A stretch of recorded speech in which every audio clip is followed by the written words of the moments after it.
আমি জানলে কি আর করতাম গুনাহ বাবা মাওলানা, না জানিয়া ভুল করেছি। আমি জানলে কি করতাম গুনাহ বাবা মাওলানা, না জানিয়ে ভুল করেছি ক্ষমা করো না। শুনেন, জানলে কি আর করতাম গুনাহ বাবা মাওলানা, এই কথার মধ্যে দোষ নাই। এটা ঠিক আছে, একটা আক্ষেপ করে বলতেছে বাবা আমার মুর্শিদ, মুর্শিদকে তো বাবা বলে, বাবা আমি জানলে তো এই গুনাহ করতাম না, এটার মধ্যে কোনো দোষ নাই, অপরাধ নাই। দোষটা কোন জায়গায়?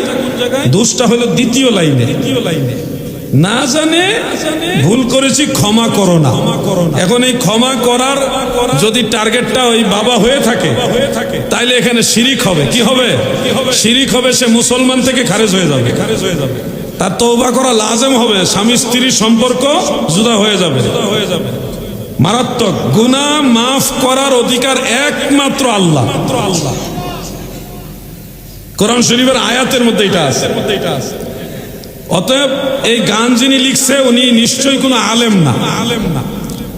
আর যেগুলি জাহেলরা লিখছে, হিন্দু বেড়া গান লিখে গেছে, এটা আপনি মুসলমানে তো ভালাভালি করেন না। ভালো অনেক কাসিদা আছে, এগুলি গান, এগুলি নিয়ে লাফালাফি করেন না। কথা বলছেন না? অনেক সুন্দর সুন্দর ইসলামী গান আছে না, সেইটা গান না কে, যেটা মধ্যে ভেজাল, এটা নিয়ে তো বাড়াবাড়ি কেন আপনার? ভালো যে ইসলামী সঙ্গীত আছে ওগুলি গান। ভিডিওটি ভালো লাগলে অবশ্যই শেয়ার করে দেবেন, অ্যান্ড থ্যাঙ্কস ফর ওয়াচিং।